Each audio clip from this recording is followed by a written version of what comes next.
ഇന്ത്യയിലെ ആദ്യ സ്റ്റെപ്പ് മാസ്റ്റെപ്പ് കുടൽ ശസ്ത്രക്രിയ അഹല്യ ആശുപത്രിയിൽ വിജയകരമായി നിർവഹിച്ചു.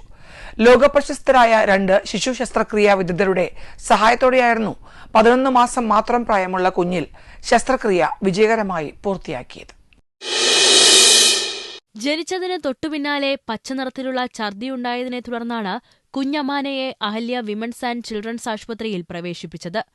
ശിശുരോഗ വിദഗ്ധൻ ഡോക്ടർ മുത്തുലിംഗ നടത്തിയ പരിശോധനയിൽ കുഞ്ഞിന് അത്യപൂർവവും ഗുരുതരവുമായ കുടൽ വൈകല്യമാണെന്ന് മനസ്സിലായി. 150 മുതൽ 180 സെന്റിമീറ്റർ വരെ നീളമുണ്ടാകേണ്ട കുടൽ അമാനയ്ക്ക് കേവലം 15 സെന്റിമീറ്റർ മാത്രമായിരുന്നു.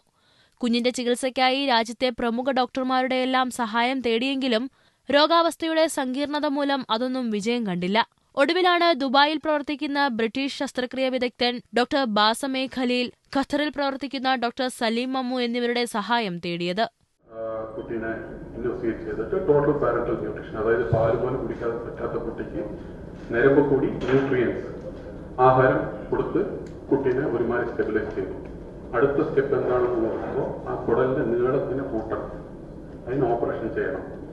അപ്പൊ അത് നമ്മൾ അന്വേഷിച്ചപ്പോൾ ഇന്ത്യയിലും തമിഴ്നാട്ടിലും കേരളത്തിലും പിന്നെ ഇന്ത്യയിലും എല്ലാ സർജൻസിനും അന്വേഷിച്ചപ്പോൾ അങ്ങനെ ഒരു സർജറി ചെയ്യാൻ ഇവിടെ സാഹചര്യങ്ങളില്ല.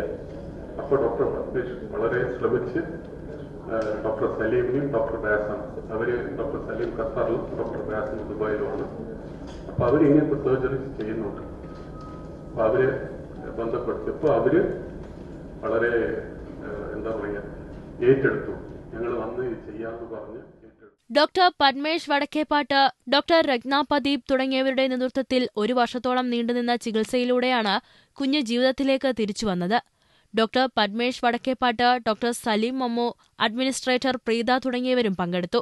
ക്രൗഡ് ഫണ്ടിങ്ങിലൂടെയാണ് ചികിത്സയ്ക്കാവശ്യമായ പണം സമാഹരിച്ചത്. ജീവൻ ന്യൂസ്, കൊച്ചി.